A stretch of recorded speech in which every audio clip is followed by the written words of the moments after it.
So today is a bittersweet day here in the garden.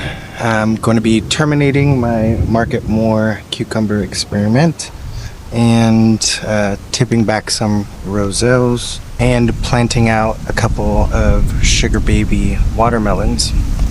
So before I knew about the China Jade, and the Armenian cucumbers, I had the Marketmore seeds for over a year, and I thought, it's the end of April, why not give it a try? And also shout out to Jera's Garden, because he recommended all beginner gardeners start with cucumbers, because you will get your pests, your diseases, and just about anything that could happen to a plant will happen to cucumbers. And it did. So I've been vacuuming and spraying soapy water, Castile soap water on squash bugs for about a month now. They are in mating season. I'm dealing with vine borers, caterpillars, you name it. June in Naples, Florida, zone 10B, it's time for these Marketmores to come out. I'm going to be trying a heat-tolerant, heat-loving, variety, an Armenian cucumber, and we'll see how it takes over this trellis. But first, let's terminate our Marketmores.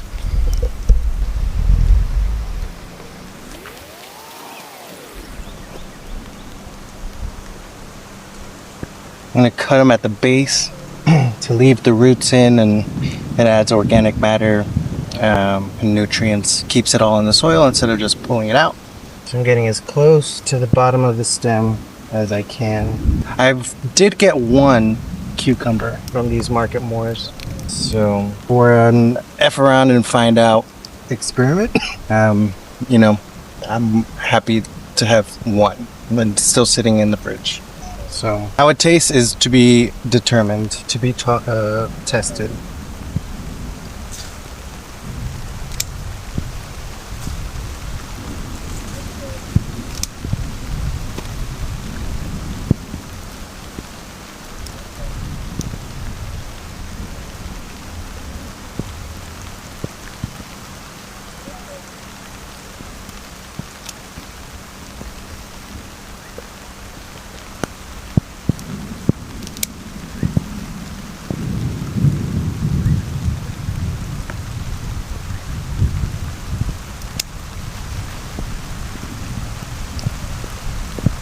And it's raining.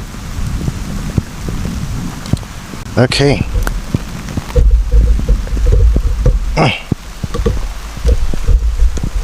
It is about to pour, so I'm gonna have to continue this, but there they are. The conclusion of the Marketmore experiment.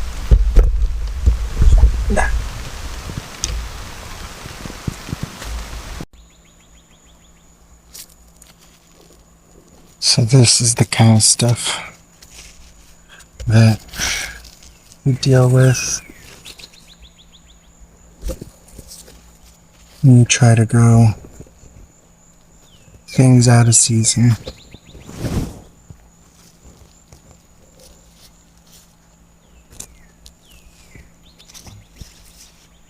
I was thinking about replacing these with an Armenian cucumber, but the size of this trellis,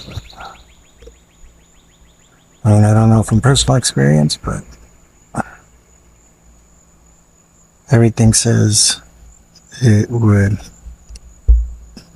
is not enough trellis, basically, for the Armenian, not enough trellis for Tromboncino, so I'm at a loss on what to put here. So for now, we'll just do some removal.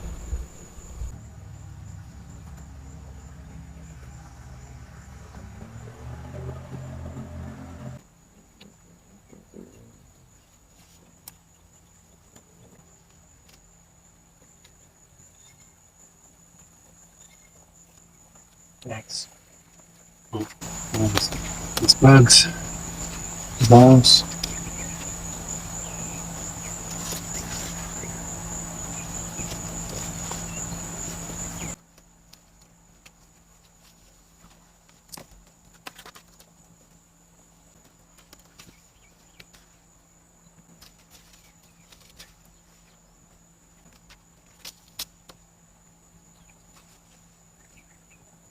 That's not it. Yeah. Kind of spiky too.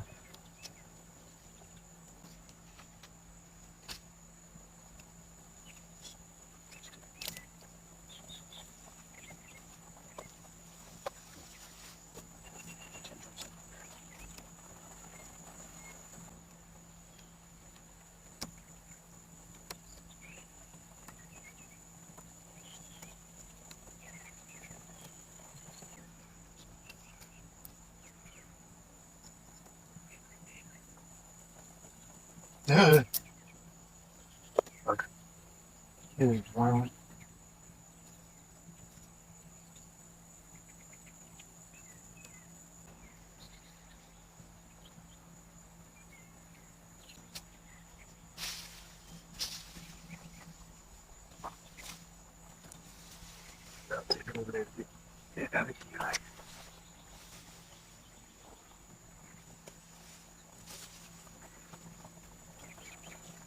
Can't actually see my bed now.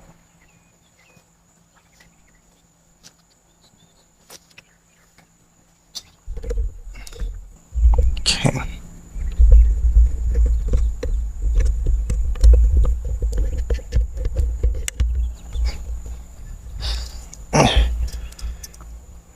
So, what do we have here? We have a China jade, which is got worms on it. It's trying to grow new growth. I'm gonna have to come in here and spray with some more BT. A cucamelon, and I have 4 red noodle long beans that are all on basically the left half of this trellis. And we have this whole open area here that I'm not sure what to do with. There's another fun experiment. It's a daikon radish, a mini purple daikon radish that I planted, and I planted that over there.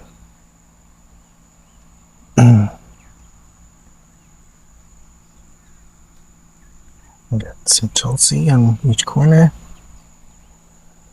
Some poblanos, cubanelles. Check these out. Huge.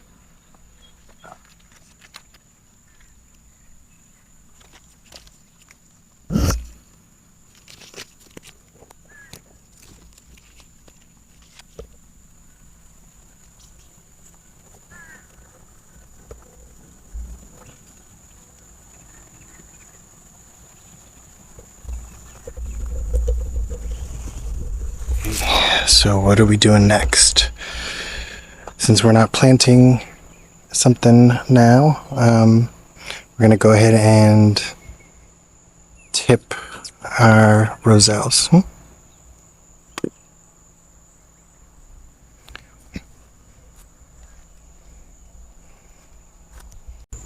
Now you're familiar with bed 1 now. Here is our strawberry watermelon that we got from Southern Exposure Seed Exchange. And this is our arch. That's bed 2 and bed 3. What we have here, we have a tromboncino, which is now starting to flower. Here's a close-up of that tromboncino. And next to it, we have 2 gorgeous Kajari melons. everything's a first, so this is my first time growing dry melon. This one is starting to fruit. It hasn't set yet. And this far one, we've got a melon here, melon here, and a melon down here. It'll take 30 to 40 days to produce, but when it does, it slips and it's ready. So I've got it in a mesh bag to protect it from bugs and animals, and I recently tied it up here too. What we wanted our trap crops, I wanted the trap crop to be, was this garden huckleberry. The wild Floridian uses it as a trap crop, so got some seeds from Southern Exposure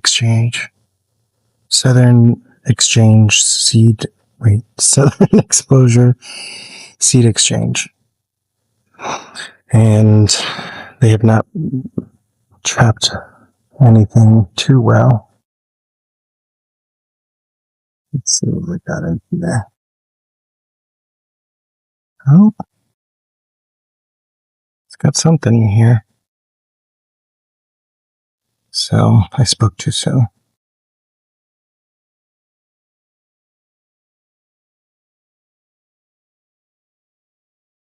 Got some black eggs of some sort. And bed 3. Sorry. We got, of course, our Luffa. That's already crossed the arch and going back. We have butterfly pea, and in the middle here we have an Armenian cucumber. Look how fast it's grown. So definitely would not do well in bed 1.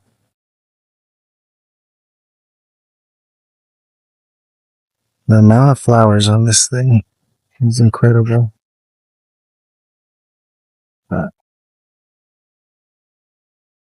Each stem there has like multiple blooms.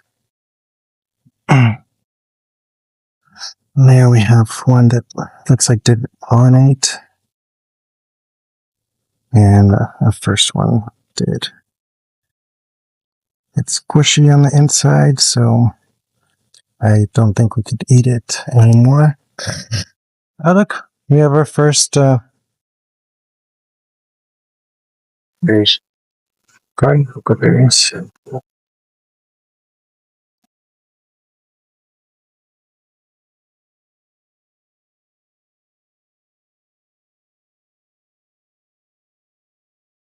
Yay. We're all very excited.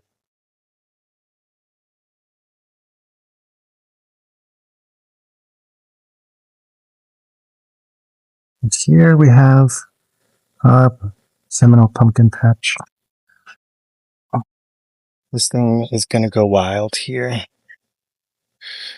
We're just going to let it grow, do its thing. Like it kind of looks like a person here. His arms and legs, his ball. Your head's supposed to be up here.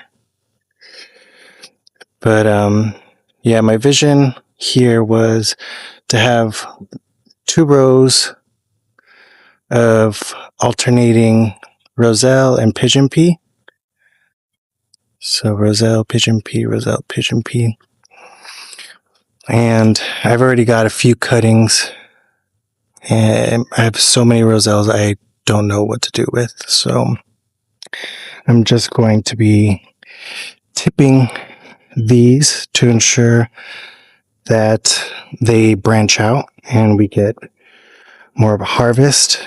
I'm hoping to have some friends over, probably in November or so, and when everything's blooming and they can come here and pick their hibiscus, bring some kids, and pick some pumpkins and some Roselle.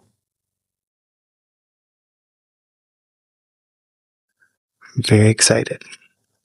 So this one I did not tip. This one here I did not tip, but it's already branching. So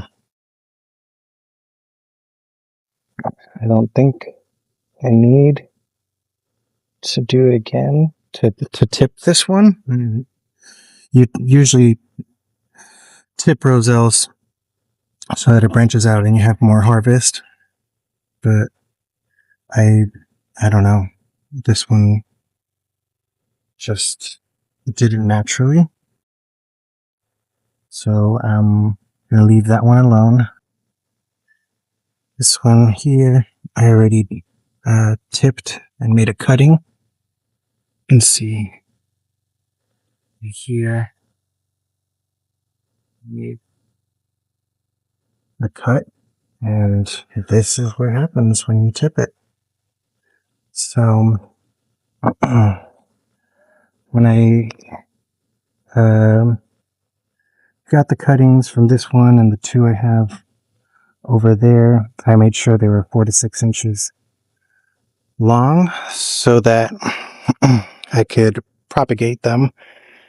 But since I have 1, 2, 3, 4, 5, 6, 7, 8, 9, 10, 11, 12, 13, 14 Roselles, 3 of them not on the ground.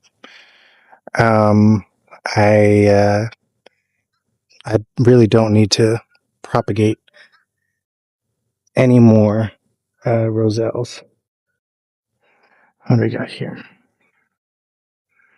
What's curling up in here?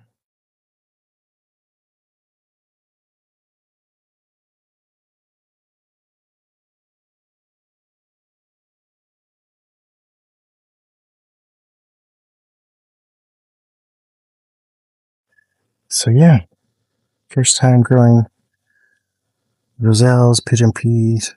I'm super excited to, when these rows fill in, to have, the beautiful hibiscus blooms, the red calyxes, and contrasting with the yellow flowers of the pigeon pea.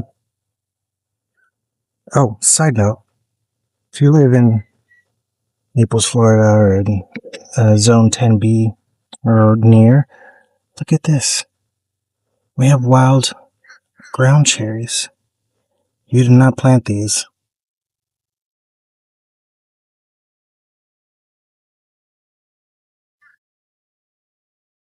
Tell me you have ADHD. Stop telling me you have ADHD. Isn't that beautiful? I don't know how it got here, and maybe it's a native to the area. We'll call it a Everglades ground cherry. So, I mean, these look branched out enough. I think I was gonna tip them.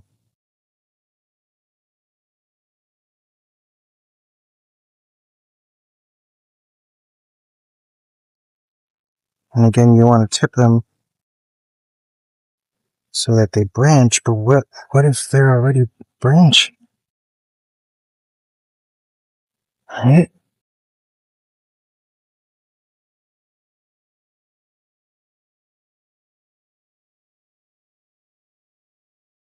I don't know. Yeah, could you have a leader here, leader here? I mean, it is branched out. Maybe I don't have to trim them.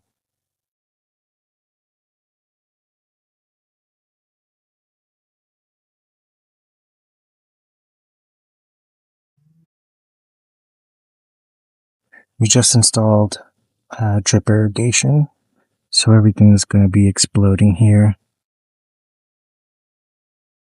soon.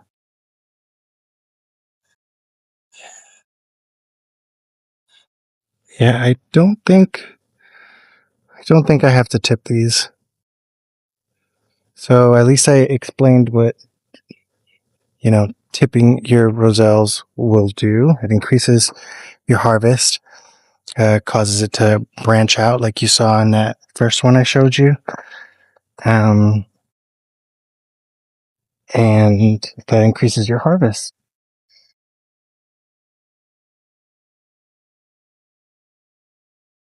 Yeah, look how beautiful.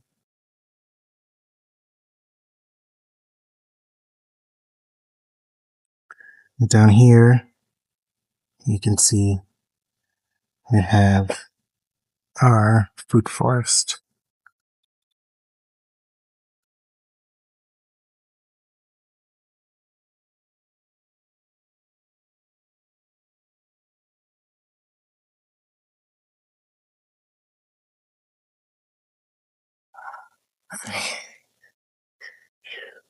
Look at it. Would you look at it?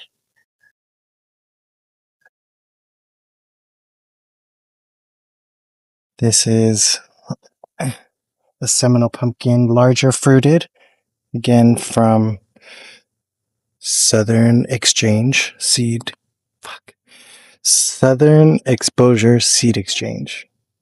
And if you have a larger fruit on your Seminole pumpkin, if you replant those seeds, you get a larger fruited plant.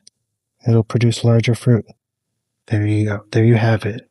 There's a fun fact. All right, so what did we do today? We terminated my Marketmore experiment, which at the end of June, it is no surprise. If you're an experienced gardener, you're probably wondering why I was growing it to begin with. But I am happy with my one Marketmore and the experience of, getting those reps in, putting in those hours in the garden, fighting all kinds of bugs and pests, and learning about, BT spray, learning how to care for these vegetables. So it's not a loss. It's a lesson.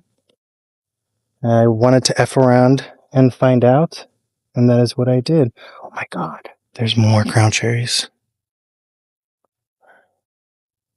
More ground cherries. That's so cool. I wanted to buy seeds, but they were not, uh, they were up to like zone 8. So 10B, like it would not survive here, but there we go. 1, 2, 3, 4 ground cherry plants. It's like 5, 6. The one I showed you is over there. There's 7, 8. Wow, it's incredible. So yeah, what do you guys think? We got a little food forest going, and everything's finally starting to grow. Excited for my mom to come home when she left for Mexico. I have all of these roselles and pigeon peas were this big. That Seminole pumpkin was like 2 leaves on a mound covered by a Dollar Tree wire mesh garbage can. Oh, look at it. Look at it. Beds 3, 2, and 1. I think she'll be happy to come home. to what we have been working on.